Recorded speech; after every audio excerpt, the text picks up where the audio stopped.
Para quem não me conhece, prazer, meu nome é Rafael e já estou nessa profissão fazer quase que uns 5, 6 anos, pessoal. É, Começou tudo por curiosidade, né? Curiosidade de conhecer o mercado financeiro, de fazer investimento, de conhecer como que funcionam as coisas, né, do mercado. E aí, pessoal, eu encontrei o Profit, encontrei a questão de programação de estratégias, programação inicialmente de indicadores, né, e tudo mais. Sejam bem-vindos a um códigozinho que eu fiz aqui bem básico, uma estrutura bem tranquila da gente poder trabalhar. O código que eu fiz aqui para a gente exemplificar a questão do array e dos loops é um código que a gente vai utilizar para plotar no gráfico o fechamento dos dias anteriores. Cara, olha só que coisa mais tranquila da gente fazer. Não tem nenhum segredo, pessoal. E eu queria mostrar para vocês questão de array. Para quem não ainda está chegando, é novo na plataforma ainda, para você abrir o editor de estratégias, é só você vir aqui no menu superior, tem aqui estratégias, você vem aqui, ó, editor de estratégias, aí você vai abrir essa janelinha, vai vir aqui pro editor, você coloca um novo, cria um novo código, ele vai abrir uma estrutura para você. Vou dar um overview, né, passar um geral aqui no código, nos blocos do código, e depois a gente vai falar sobre, aqui nesse ponto, array e loops, beleza? A gente vai trabalhar o loop for, que é o que a gente mais usa, cara. A gente, às vezes, tem vários tipos de loops, né? Tem o while, tem o for e tal, tem algumas outras estruturas condicionais, mas de um modo bem geral, o que a gente mais usa é a estrutura for, tá? Junto com o array, principalmente. Aqui no Profit a gente usa muito os dois combinados para a gente poder fazer cálculo, fazer acúmulo de desculpa, fazer acúmulo de variáveis, enfim, com o loop for e os arrays, eles ajudam, cara, bastante. Às vezes você quer acumular algum valor, quer fazer uma soma, quer pegar uma data, que igual a gente fez aqui, vou mostrar para vocês como é que a gente faz. Beleza? De um modo mais geral, aqui a gente tem praticamente 3 blocos de código quando a gente vem trabalhar aqui, aqui no Profit, no nosso editor de estratégias. Blocos de input, tá aqui, são os inputs ou parâmetros, é aquilo que você consegue customizar dentro do código, tá? Através de um auxílio externo. Então, toda vez, por exemplo, que você, deixa eu minimizar aqui, estou fazendo uma brincadeirinha aqui, ó, deixa eu mostrar para vocês. Vou pegar aqui o nosso indicador de fractais, que eu já faço um mexão, né? Vamos lá. O não fica muito bravo comigo, não. A gente tem aqui, ó, por exemplo, o nosso indicador de fractais e de BOS. Então, se eu der 2 cliques aqui, vocês vão ver que vai abrir uma série de inputs. Essas entradas aqui são as coisas que eu consigo mexer fora do código, que vai, obviamente, interferir no código. Então, eu tenho a opção de fractais high-low, tenho a opção de spot resistência, fractal, dias retroativos e tudo mais, tá? Aí, o que que acontece? Isso daqui, todo esse bloco aqui, eu mexo aqui nos inputs, tá bom? E depois eu tenho a questão das variáveis. Você vai armazenar os valores que você quer guardar de um modo geral, tá? Então aqui a gente tem alguns tipos de variáveis. Você quer armazenar um valor, você quer saber se é verdadeiro ou falso, você quer saber se é um número inteiro ou se é uma variável float. Inteiro é o número inteiro, né? Float é o número que tem vírgula e depois tem valor depois da vírgula. Então, tem variável string, a gente pode. São basicamente esses 4 tipos que a gente trabalha de uma forma mais geral. E como a gente vai trabalhar aqui com array e com loop, tem um jeito específico de nós declararmos variáveis do tipo que são array, né? Array, para quem não sabe, imagina uma caixa e você tem vários compartimentos nessa caixa, tá? Então, cada array, ele especifica um compartimento desse. Eu tenho um array, que é uma caixa, e dentro dessa caixa eu tenho vários compartimentos. Então, por exemplo, eu tenho aqui previous day close, que seria o fechamento do dia anterior, e aí eu defini um array, que é o previous day close, e aí dentro desse array, que seria uma caixa, eu tenho vários compartimentos, nos quais eu vou guardar várias informações, que vai ser, obviamente, o fechamento dos dias anteriores. Então, eu tenho o fechamento do dia 1, do dia 2, do dia 3, do dia 4, 5, 6, 7, 8, 9, 10, até cada um dentro da sua respectiva caixa. Beleza? Eu espero que a galera tenha entendido. Qualquer coisa, pergunta ou dá um Googlezinho que vocês vão entender, não tem nenhuma dificuldade, tá, pessoal? O que que eu comecei fazendo no código aqui? Eu vou dar algumas dicas para vocês, que é o seguinte, ó. Como a gente tem aqui a possibilidade de plotar dezenas ou centenas de fechamentos, porque, né, são 5.000 barras, 20.000 barras que a gente tem, e se eu pegar o meu código aqui, eu vou colocar aqui, por exemplo, ó, no gráfico de 5 minutos. Se eu puxar para trás aqui, se eu tirar o zoom, você vê que eu tenho 2024. Então, cara, se eu colocar no input, vai ter até 2022 praticamente datas aqui. Então, o que que acontece? Aqui no Profit, a gente vai calculando e pega da primeira barra do gráfico até a última barra do gráfico. Então, da esquerda para a direita. Então, ele pegaria, ó, daqui e faria o cálculo do indicador até aqui na primeira barra, na barra atual que a gente tem aqui. Isso não é interessante por questões de processamento, por questões de memória e tudo mais. Então, tem algumas coisas que a gente pode fazer para poder agilizar e para poder ficar mais rápido o código, para poder ficar mais prático, para consumir menos memória. Sabe quando você adiciona um indicador no gráfico, ele fica carregando? Ou então ele trava a sua plataforma ali? Às vezes ela não tem uma travinha de segurança básica dessa aqui, que é o seguinte, ó, por exemplo, a gente vem aqui no código, ó, eu ponho se current date for menor ou igual, e aí eu calculo uma data, certo? Pego aqui a data de hoje, da barra, menos 10. Por que 10? Porque é o tamanho do meu array aqui. E aí, se eu tiver só 10 dias para trás, eu só vou calcular se a minha data atual for menor do que a minha data atual menos 10 dias. Ou seja, eu só quero que ele calcule dos 10 dias para frente. Então, passou de 11 dias para lá do gráfico, ele não vai calcular mais nada, ele não vai sobrecarregar a máquina com esse processamento de 5.000 barras de 2 anos de dados de informações até a data de hoje. Então, você vai pegar os últimos 10 dias. E aí, o que que a gente faz? Vamos lá. Primeira coisa, estou dentro dos últimos 10 dias, certo? Do gráfico. Aí eu vou começar um loop.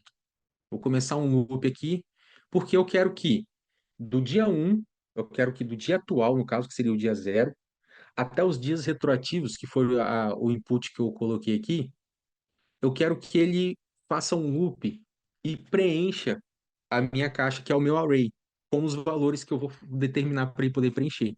Então, o que que eu estou fazendo aqui? Eu estou pegando, ó, eu tenho uma caixa na qual eu quero armazenar o fechamento dos dias anteriores, certo? Eu tenho uma caixa na qual eu vou armazenar os dias anteriores. E aí eu paro para o gráfico e falo assim, ó, eu só quero armazenar de 10 dias para trás, beleza? Então nessa caixa eu vou ter 10 compartimentos e eu vou pegar, ó, de 0 até os dias prévios, tá aqui, ó, o dia atual, o dia anterior, tal, tal, tal. O loop, ele nada mais é do que para i igual a 0 até dias retroativos, ou seja, meus dias retroativos são 10, certo? Então eu vou rodar isso tudo aqui, ó. Toda vez que vocês veem um i aqui, todo i ele é igual a essa variável aqui. E toda vez que o loop roda, ele acrescenta um valor a mais. Então, na primeira vez que ele entrar aqui nesse bloco de laço, um laço, no caso, um loop for, todos os valores de i serão igual a 0. E aí ele vai fazer até 2, 3, 4, 5, 6, 7, 8, 9, 10, que no caso é o número que está colocado aqui. Se eu colocar, por exemplo, 20, ele vai rodar isso daqui 20 vezes. Se eu colocar 50, ele vai rodar 50 vezes. Se eu colocar 2, ele vai rodar só 2 vezes. 0, 1, 2. No caso, 3, né? Porque sempre tem uma 1, porque a gente começa com 0. Então, 0, 1, 2. E aí ele vai preencher, pessoal, todos esses valores de i aqui com o respectivo valor da i que está aqui no loop. Isso que é um laço condicional, um laço for. No caso, o, ele vai preencher todos os valores dos arrays que eu defini aqui, ó, defini esses valores aqui, ele vai fazer o loop e vai me retornar esses valores aqui, preenchendo o array que eu quero retornar. Se eu dar play aqui no código, se eu executar, passar para cá, ó, percebam que ele vai me retornar o fechamento dos dias até 10 dias para trás. Vai ter uma diferençazinha aqui, porque a gente tem um final de semana, tá? E aí no final de semana aí a gente precisaria incrementar algumas coisas a mais aqui no código para ele poder pular o final de semana e me retornar os valores certinho. Mas repare, ó, fechamento D-1. Tá aqui, ó, fechamento do dia anterior, D-1. Como eu falei com vocês, ele plota aqui por causa do final de semana, tem uma diferença, mas ó, o fechamento do dia D1 tá aqui, fechamento D4 tá aqui, fechamento D5. aqui o fechamento. Então, o que que esse loop vai fazer? Toda vez que ele rodar, ele vai pegar o meu o valor da minha aqui ó do meu fechamento, vai pegar o close D, vai calcular, vai armazenar no array e vai me retornar esse valor aqui na minha horizontal lines. Cara, um códigozinho bem simples, uma estrutura bem básica, tá bom? Não tem muito segredo. O loop for ele vai fazer basicamente isso. O James perguntou aqui, boa noite, como se define flags no indicador entre os pipes, aí ele fala, né, barra zero, barra. O Não tem Ernesto perguntou segredo. se podia só passar rapidinho aí na questão dos finais de semana, se não seria de ativar Claro, ou não. olha só. Eu coloquei aqui uma variável, vocês podem perceber, ó. A gente tem aqui o número do dia, né? Que eu calculo esse D menos um, menos 2, menos 7, enfim, aqui. E eu coloquei uma flag aqui do final de semana. O rapaz até comentou, né, na questão de flag. A flag, pelo que eu entendi da pergunta, é o seguinte: por exemplo, a flag ela vai me dizer se uma coisa é verdadeira ou falso, né? Se eu tenho, por exemplo, aqui, ele está passando pelos dias, certo? Os dias prévios, ele está olhando para trás e está vendo quais dias são. E aí eu tenho uma flag de final de semana. Se o day of week, se a gente vir isso, nós vemos aqui nas nossas funções, eu colocar aqui day of week, ele vai me retornar aqui qual é o dia da semana, né? Retorna o dia da semana de uma data específica, 0 para domingo, 6 sábado, aí 1, 2, e assim sucessivamente, tá? Se o meu dia da semana, da minha data que eu calculei aqui, que eu encontrei, ela for igual a 6 ou for igual a domingo, no caso igual a 0, então eu tenho essa flag marcada de final de semana, weekend. Se o weekend for verdadeiro, então o meu fechamento do dia anterior é 0. Se ela não for verdadeiro, aí no caso eu defino o valor do fechamento do dia aqui com o meu loop aqui com o meu valor de i.